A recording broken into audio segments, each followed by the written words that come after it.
మంచిర్యాల జిల్లా ప్రధాన వార్తలు కనుక వస్తే రాష్ట్ర వ్యాప్తంగా సంచలనం కలిగించిన చెన్నూరు ఎస్బీఐ బ్యాంకులో బంగారం నగదు గోల్మాల్ వ్యవహారం లెక్క తేలింది. 12,61,00,000 రూపాయల విలువ గల బంగారం, 1,10,00,000 రూపాయల విలువ గల నగదు పక్కదారి పట్టినట్టుగా ఆడిట్ అధికారులు గుర్తించి చెన్నూరు పోలీస్ స్టేషన్లో ఫిర్యాదు చేశారు. ఈ కేసులో ప్రధాన నిందితుడిగా ఉన్న క్యాషియర్ రవీందర్ పరారులో ఉన్నారు. కేసు త్వరితగిన పూర్తి చేసి నిందితుని పట్టుకుంటామని, ఖాతాదారులు ఎవరు కూడా ఆందోళన పడవద్దంటూ పోలీసులు తెలిపారు.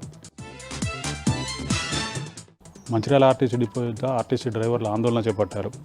అధికారులు ఆర్టీసీ డ్రైవర్లను కాదని డ్యూటీలకు కాంట్రాక్టు డ్రైవర్లను పంపుతున్నారని, ఓటీ డ్యూటీల పేరుతో శారీరకంగా శ్రమకు గురి చేస్తున్నారని, అనారోగ్య సమస్యలతో బాధపడుతున్న డ్రైవర్లకు టీమ్ డ్రైవింగ్ చేయాలంటూ ఒత్తిడి చేస్తున్న అధికారులపై చర్యలు తీసుకోవాలంటూ ఆర్టీసీ డ్రైవర్లు ఆందోళన చేపట్టారు.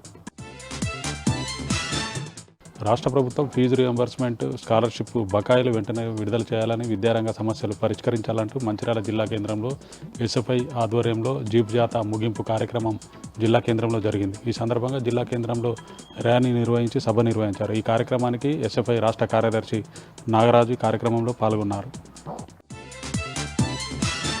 మంచిర్యాల జిల్లా హాజీపూర్ మండలం దొనబండ పెట్రోల్ పంపు వద్ద విషాదం చోటు చేసుకుంది. ఫంక్షన్ హాల్లో లైట్లు పెట్టేందుకు స్టాండ్ తీసుకెళ్తుండగా స్టాండ్కు విద్యుత్ వైర్లు తగిలి విద్యుత్ షాక్తో లింగయ్య అనే వ్యక్తి అక్కడికక్కడే మృతి చెందాడు. మరో వ్యక్తికి తీవ్ర గాయాలయ్యాయి. పోలీసులు కేసు నమోదు చేసుకుని దర్యాప్తు ప్రారంభించారు. కొమ్రమి మాచోబాద్ జిల్లా దహేగాం మండలం లగ్గాం ఎక్స్ రోడ్ వద్ద టాస్క్ ఫోర్స్ పోలీసులు వాహన తనిఖీలు నిర్వహించారు. ఈ సందర్భంగా బొలెరో వాహనంలో అక్రమంగా తరలిస్తున్న 6 పశువులను స్వాధీనం చేసుకుని 4పై కేసు నమోదు చేశారు పోలీసులు.